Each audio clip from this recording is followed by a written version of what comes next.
레위기 파노라마. 주제: 그 피를 가지고 장 안에 들어가서 속죄소 위와 앞에 뿌리라. 레위기는 출애굽기에서 완성이 된 성막의 용도가 무엇인가에 대한 해설서입니다. 출애굽기는 마지막 장에서 여호와의 영광이 성막에 충만함에 하고 마치고 있는데, 레위기는 여호와께서 회막에서 모세를 부르시고 그에게 일러 가라사대 하고 시작이 됩니다. 레위기에 등장하는 5대 제사, 대속죄일, 3대 절기 등에 대한 계시는 출애굽기에서 보여주신 너희를 구속하여 너희로 내 백성을 삼고 한 유월절 양의 피를 확대해서 보여주시는 것입니다. 다시 상기해야 할 요점은, 하나님은 시내산에서 십계명의 돌비만을 주신 것이 아니라 내가 내게 보이는 식양대로 성막을 지으라 하고 성막 식양도 주셨다는 점입니다. 그러므로 십계명과 성막 식양을 함께 주신 하나님의 의도와 이에 함의된 구속사적 의미를 깨닫는 것은 사활적으로 중요합니다. 다시 말하면 율법이 할 수 있는 일이 무엇이며 성막이 할 수 있는 기능은 무엇인가 하는 점에 확고해야만 레위기를 바로 이해할 수가 있는 것입니다. 율법의 기능은 크게 두 가지가 있는데, 첫째는 죄를 깨닫게 하는 일이고 둘째는 정죄하여 죄의 확산을 방지하는 일입니다. 법이 없으면 죄를 죄로 여기지 않게 되기 때문입니다. 그러니까 율법은 우리의 문제만을 드러내는 것입니다. 그러면 성막의 기능은 무엇입니까? 첫째는 그들 중에 거할 성소, 즉 하나님이 그들과 함께 하신다는 표징이요. 둘째는 하나님께 예배하는, 즉 교제하는 만남의 장소요. 셋째는 범한 죄를 사함을 받는 곳입니다. 즉 문제에 대한 해답으로 주신 것입니다. 그러므로 율법의 기능은 이같이 율법이 우리를 그리스도에게로 인도하는 몽학선생, 달리 말하면 성막으로 인도하는 것이라는 뜻입니다. 그래서 십계명만을 주시고 성막을 주시지 않았다면 구약의 성도들은 구원을 얻을 길이 없었을 것이라고 말씀했던 것입니다. 그러니까 육신의 연약으로 말미암아 율법을 범하게 된 죄를 흠없는 어린 양을 데리고 성막의 번제단으로 가서 속죄제를 드림으로 사함을 받았던 것입니다. 한마디로 율법이 정죄하고 죽이는 기능을 한다면 성막은 대속을 하여 살리는 기능을 한다는 말씀입니다. 이런 하나님의 의도가 민수기 15장에 나타나 있는데, 곧 여호와가 모세로 너희에게 명한 모든 것을 여호와가 명한 날부터 이후 너희의 대대에 지키지 못하여 회중이 부지중에 그릇 범죄하였거든 성막에 가서 속죄제를 드릴 것이라. 그리하면 사함을 얻으리니 하십니다. 그러니까 율법으로 죄를 깨닫고 성막에서는 속죄제물을 통해서 사함을 받게 된다는 말씀입니다. 이런 기능이 있는 성막은 그리스도께서 육신을 입고 이 땅에 오셔서 우리의 죄를 대속하여 주실 것에 대한 모형인 것입니다.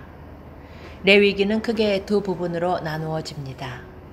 전반부 1장에서 17장까지는 하나님 존전에서 추방을 당한 아담의 후예들이 어떻게 하나님 앞으로 돌아갈 수가 있는가를 계시해주고, 후반부 18장에서 27장은 하나님과의 교제를 지속하며 동행하는 삶을 살아가는 방도를 말씀해주고 있습니다. 이를 보여주기 위해서 하나님의 임재를 상징하는 지성소에 이르는 길을 휘장으로 막으라 명하셨던 것입니다. 그 이유를 이사야 선지자는 오직 너희 죄악이 너희와 너희 하나님 사이를 내었고 너희 죄가 그 얼굴을 가리워서 너희를 듣지 않게 함이니 하고 설명해주고 있습니다. 이처럼 하나님과의 관계가 단절된 죄인이 하나님께 나아갈 수 있는 방도는 대속 제물과 이를 드려줄 대제사장을 필요로 하게 되었다는 것입니다. 그러나 구약시대에 그처럼 많은 제물이 드려졌지만 가로막혀 있는 휘장은 열리지가 않았습니다. 그러면 막혀 있는 휘장이 언제 누구의 무엇에 의해서 열려줄 수가 있단 말입니까? 주님께서 인자가 온 것은 자기 목숨을 많은 사람의 대속물로 주려 함이라 하고 대속물이라 말씀하신 것은 지금 상고하고 있는 레위기를 염두에 두고 하신 말씀입니다. 그러므로 레위기를 알아야만 우리의 죄를 구속하시기 위해서 십자가를 담당하신 복음을 알 수가 있습니다. 또한 레위기를 알아야만 하나님이 연락하시는 바른 예배를 드릴 수가 있고 레위기를 알아야만 내가 거룩하니 너희도 거룩한 자가 되라 하신 성화의 삶을 살아갈 수가 있습니다. 드림은 우리에게 있지만 연락하심은 하나님에게 있다는 점을 명심해야만 합니다. 신약 성경 중 히브리서는 레위기의 해설서라고 할 수가 있는데 모형과 그림자 또는 비유라고 말씀하면서 개혁할 때까지 맡겨둔 것이라 하십니다. 그러므로 이러한 모형과 그림자, 비유 등을 해석할 때에 명심해야 할 점은 나타난 실체, 즉 밝히 드러난 복음의 빛을 받아서 해석해야 한다는 점입니다. 그렇게 할 때에 의문에 가려져 있던 복음이 빛을 발하게 되는 것입니다. 레위기는 번제와 소제, 화목제, 속제제, 속건제 등 5대 제사로 시작이 됩니다. 이는 모두가 그리스도에게서 성취될 구속사역의 일면을 예표하고 있는 것입니다. 번제는 나의 원대로 마옵시고 아버지의 원대로 하옵소서 한 전적인 헌신을 상징합니다. 소제는 모든 일에 우리와 한결같이 시험을 받은 자로 돼 죄는 없으시니라 한 주님의 죄 없으신 삶을 상징합니다. 화목제는 우리 죄를 위하여 화목제로 그 아들을 보내셨음이라를 상징하고 속죄제는 자기 목숨을 많은 사람의 대속물로 주려 함이니라를 상징하고 속건제는 그 영혼을 속건제물로 드리기에 이르면 그가 그 씨를 보게 되며를 의미합니다. 그러면 형제가 속죄제를 드린다고 생각해 보십시오. 흠이 없는 정결한 짐승을 끌고 와서 안수함으로 자신의 죄를 양에게 전가시키어 잡아 제사장에 의해서 피는 뿌려지고 고기는 불태워 드려줍니다. 틀림없이 형제는 눈물을 철철 흘리면서 이 일을 할 것입니다. 하나님은 이를 통해서 그리스도께서 이루어 주실 구속교리를 바라보게 하셨던 것입니다. 레위기의 핵심장은 16장입니다. 16장은 1년에 한 번 드려지는 대속제일에 관한 규례입니다. 대제사장이라 하여도 이날만 지성소에 들어가는 것이 허용이 됩니다. 그것도 그에게 자격이 있어서가 아니라 단번에 드려주실 대제사장이신 그리스도를 예표하기 때문입니다. 대제사장은 속죄제물로 수염소 2를 준비합니다. 그 중에 하나로는 온 백성을 위한 속죄제로 드려집니다. 백성을 위한 속죄제, 염소를 잡아 그 피를 가지고 장안 지성소에 들어가서 그 피를 속죄소와 속죄소 위와 속죄소 앞에 뿌릴지니 하십니다. 어찌하여서 대속의 피를 속죄소 위와 앞에 뿌리라 하시는지 형제는 말해줄 수가 있습니까? 여기에 복음의 핵심이 있습니다. 하나님께서 위에서 우리들을 보실 때에 속죄소 위에 뿌려진 대속의 피를 통해서 보신다는 것입니다. 또한 앞에 뿌리라 하심은 지성소에서 밖에 있는 우리를 보실 때에 앞에 뿌려진 피를 통해서 보신다는 것입니다. 애굽의 장자를 심판하실 때도 집안에 있는 자들을 대문에 뿌려진 대속의 피를 통해서 보심으로 그 집을 건너고 넘어갈 수가 있으셨던 것입니다. 하나님은 이 모형을 통해서 그리스도의 구속으로 말미암아 피 아래, 은혜 아래, 십자가 아래 있어야만 구원에 이를 수 있다는 복음을 계시해 주셨던 것입니다. 이 점을 신약 성경에서는 죄가 너희를 주관치 못하리니 이는 너희가 법 아래 있지 아니하고 은혜 아래 피 아래 있음이라 하십니다. 다른 한 마리 염소는 아론은 2손으로 산 염소의 머리에 안수하여 이스라엘 자손의 모든 불의와 그 범한 모든 죄를 고하고 그 죄를 염소의 머리에 두어 미리 정한 사람에게 맡겨 광야로 보낼지니 염소가 그들의 모든 부리를 지고 무인지경에 이르거든 그는 그 염소를 광야에 놓을지니라 하십니다. 이 점을 시편 기자는 동이 서에서 먼 것 같이 우리의 죄가를 우리에게서 멀리 옮기셨으며 하고 찬양하고, 세례 요한은 보라 세상 죄를 지고 가는 하나님의 어린 양이로다 하고 증거합니다. 하나님은 우리의 죄를 대속해 주실 것을 이중으로 삼중으로 계시해 주셨던 것입니다. 23장에는 3대 절기인 유월절, 오순절, 초막절이 계시되어 있는데 이 3대 절기는 각 성에서 지키는 것이 아니라 모든 남자는 하나님이 택하신 곳 예루살렘으로 와서 드리라 하십니다.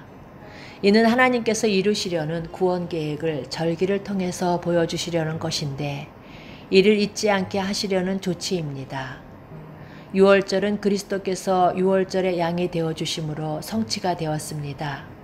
오순절은 성령 강림으로 성취가 되었는데 오순절 전에 초실절이라는 것이 있습니다.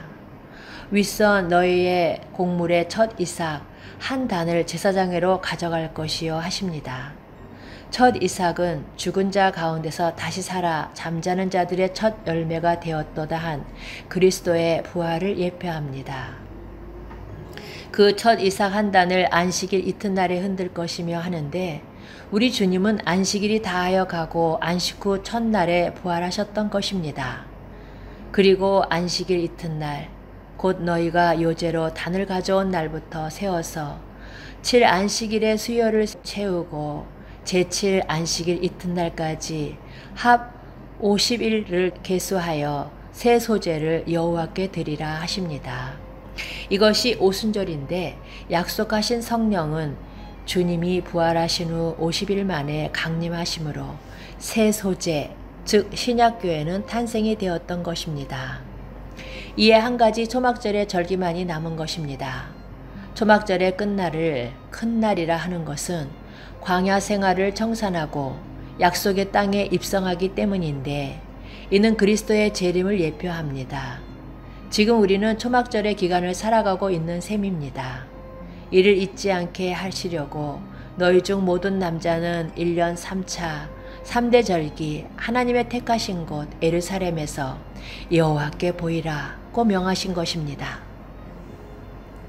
3대 절기는 구원 계획에 대한 절묘한 요약이라 할 수가 있습니다. 이처럼 하나님은 자기 아들을 통해서 이루어 주실 복음의 비밀을 5대 제사, 대속죄일, 3대 절기라는 예표를 통해서 계시해 주신 것입니다. 이제는 의문에 가려졌던 복음의 실체가 오심으로 밝히 드러난 것입니다. 복음의 비밀이 이보다 더 알아듣기 쉽게 설명할 수 있단 말입니까? 예수 그리스도는 대속제물만 되어주신 것이 아닙니다. 이를 드려줄 대제사장도 되십니다. 또 관유를 대제사장 아론의 머리에 부어 발라 거룩하게 하라 하신 것은 기름 부음을 받은 자라는 그리스도에 대한 예표인 것입니다. 히브리서 8장 1절에서는 이제 하는 말에 중요한 것은 이러한 대제사장이 우리에게 있는 것이라 하고 말씀합니다. 이러한 대제사장이신 그리스도는 구약의 대제사장과 어떻게 다른가? 구약의 대제사장은 생축을 반복해서 드렸으나 우리의 대제사장은 단번에 자기를 드려 이루셨고, 구약의 대제사장은 먼저 자기를 위하여 속죄제를 드렸으나 우리의 대제사장은 영원히 온전케 되신 아들을 세우셨으며, 구약의 대제사장들은 죽음을 인하여 수요가 많았으나 우리의 대제사장은 영원히 계신 거로 그 제사 직분도 갈리지 아니한다 하고 말씀하십니다. 그러므로 자기를 힘입어 하나님께 나아가는 자를 온전히 구원하실 수 있으니 이는 그가 항상 살아서 저희를 위하여 간구하심이니라. 그러므로 우리에게 큰 대제사장이 있으니 승천하신 자 곧 하나님의 아들 예수시라. 우리가 믿는 도리를 굳게 잡을지어다고 합니다. 그러므로 그리스도께서 대제사장이 되셔서 자신을 제물로 드려주시면서 다 이루었다고 선언하셨을 때에야 그토록 많은 제물이 드려졌어도 1500년 동안이나 굳게 닫혀있던 휘장이 열려졌던 것입니다. 그러므로 형제들아 우리가 예수의 피를 힘입어 성소에 들어갈 담력을 얻었나니 그 길은 우리를 위하여 휘장 가운데로 열어놓으신 새롭고 산 길이요 휘장은 곧 저희 육체니라. 참 마음과 온전한 믿음으로 하나님께 나아가자 하고 말씀합니다. 이렇게 행해 주심으로 하나님 존전에서 추방을 당하였던 죄인들에게 하나님 앞으로 나아갈 수 있는 길을 열어주신 것입니다. 레위기는 이를 그림자로 보여주시고 신약 성경은 실체로 성취되었음을 증거하고 있는 것입니다. 레위기의 또 하나 주제는 어떻게 하나님과의 교제를 지속하며 동행하는 삶을 살 수가 있는가 하는 문제입니다. 후반부가 시작되는 18장에서 너희는 전에 거하던 애굽 땅의 풍속을 쫓지 말며 앞으로 들어가 거할 가나안 땅의 풍속과 규례도 행하지 말라 하고 먼저 해서는 아니 될 것을 경계하십니다. 그런 후에 너희는 나의 법도를 쫓으며 나의 규례를 지켜 그대로 행하라. 나는 너희의 하나님 여호와니라 하고 준수할 것을 말씀하십니다. 이를 한마디로 요약한 것이 나는 너희의 하나님이 되려고 너희를 애굽 땅에서 인도하여 낸 여호와라. 내가 거룩하니 너희도 거룩할지어다 하고 말씀하십니다. 이처럼 성별의 삶을 사는 것이 하나님과 교제를 지속하며 동행하는 삶을 사는 비결입니다. 끝으로 레위기에서 우리가 명심하고 또 명심해야 할 말씀이 있는데 그것은 나는 너희 하나님 여호와니라 또는 여호와니라는 말씀입니다. 50번 이상이나 등장합니다. 하나님이라는 호칭이 창조 사역과 결부되는 이름, 창세기 1장이라면 여호와는 구속 사역과 결부, 출애굽 3장이 되는 칭호입니다. 그리고 나는 너희를 애굽 땅에서 인도하여 그 종된 것을 명쾌한 너희 하나님 여호와라 하고 애굽에서 구원하여 주셨음을 상기시키는 말씀도 7번이나 등장합니다. 이는 그때와 이제를 대조시켜서 이스라엘 백성들로 하여금 자신의 근본과 뿌리와 정체성을 일깨워주기 위해서인 것입니다.